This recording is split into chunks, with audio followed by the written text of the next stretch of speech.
Eu vou falar agora a respeito de um mistério, uma bomba. Apareceu uma bomba relógio na Zona Sul de Teresina. Isso mesmo, uma bomba relógio, essa que você está acostumado a ver em filme de 007, de bandido, de espião. Apareceu uma aqui. E a polícia precisou ser chamada para desarmar o artefato. Os bombeiros também estiveram no local. E Tiago Melo vai ajudar a entender o que aconteceu exatamente nesse caso. A polícia já sabe quem é o autor da proeza, ou quem é que fabricou essa bomba, Tiago Melo? A comunidade ficou assustada lá no bairro Pissarra. Boa tarde para você. Boa tarde, Joelson, e a todos que nos assistem. É verdade, o encontro desse artefato lá assustou a todos, a polícia foi acionada, um explosivista, que é um técnico especialista para atuar nesse tipo de situação, vinculado aqui ao Batalhão de Operações Especiais, foi até o local. As características eram mesmo de um artefato explosivo, por isso foi adotada a decisão de eliminar, desmantelar aquele artefato utilizando uma contracarga. Em outras palavras, a polícia utilizou uma bomba feita e acionada por ela para desmantelar aquela que estava lá. E só depois descobriu-se que, na verdade, não havia explosivo, mas sim seria um simulacro de explosivo que estava ali naquela situação. Mas a gente vai conversar a partir de agora com o comandante do BOPE, Tenente Coronel James Sean. Coronel, quais eram esses artefatos que lá estavam, esses equipamentos que indicavam que aquilo ali poderia explodir? Boa tarde. Boa tarde. Nós tínhamos uma fonte alimentadora. Nós tínhamos um gel, uma espécie de lama, onde nós temos os cartuchos de emulsão que apresentam essa característica, e nós tínhamos um temporizador.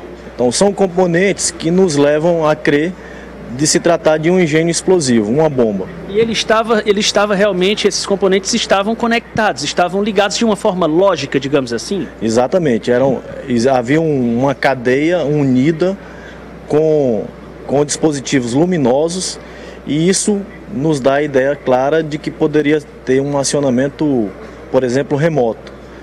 Em função disso, a equipe decidiu fazer a remoção desta mochila que continha esse artefato para um local seguro, e foi feito o desmantelamento desse artefato através de uma técnica chamada contracarga. Nós temos umas imagens aí que foram, através das redes sociais divulgadas, aí o artefato já depois de explodido, nós mostramos ali, e algumas situações, olha essa aí, por exemplo, essa foto chama atenção. Romero, me pega, por favor, essa banana que está aqui atrás, para o coronel explicar, por gentileza.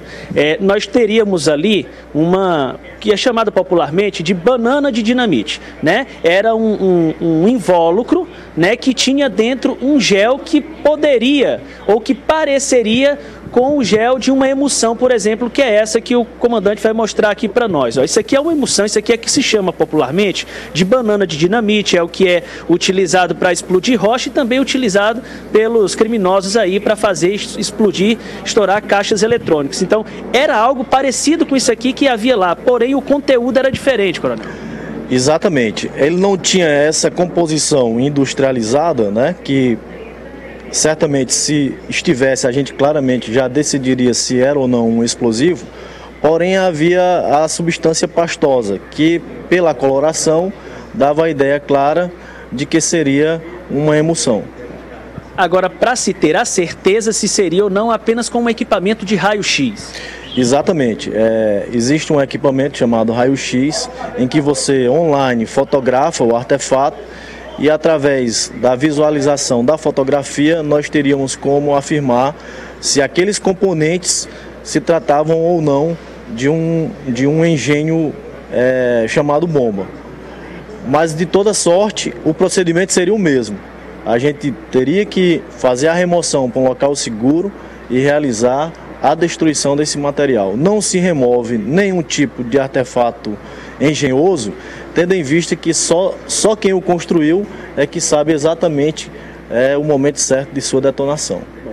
Nós temos aí um vídeo também que foi divulgado, se puder colocar esse vídeo da pessoa, para que fique claro, esse material foi deixado na porta de uma casa, a moradora foi até lá na porta, percebeu que havia aquilo, levou para dentro de casa e dentro da casa esse artefato foi manuseado. Olha aí a forma como a pessoa manuseia, olha só, ela pega, joga para um lado, vira para o outro, aí dá para a gente perceber que tem um temporizador, tem uma placa eletrônica, tem uns fios conectando aí essas coisas que estavam dentro daí desse artefato.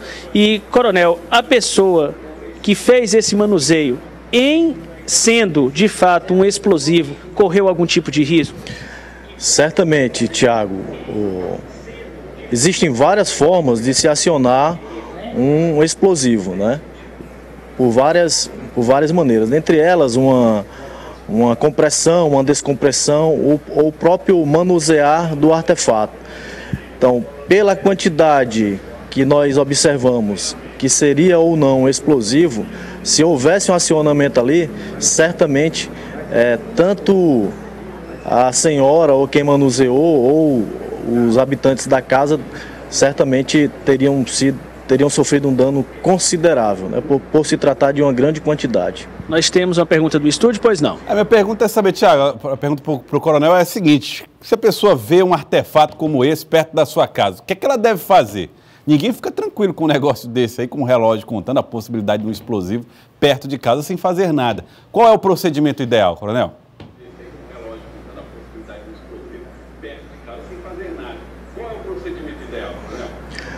Exatamente. Nós não podemos desconsiderar qualquer tipo de ameaça que envolva explosivos, seja uma ameaça real ou uma ameaça falsa.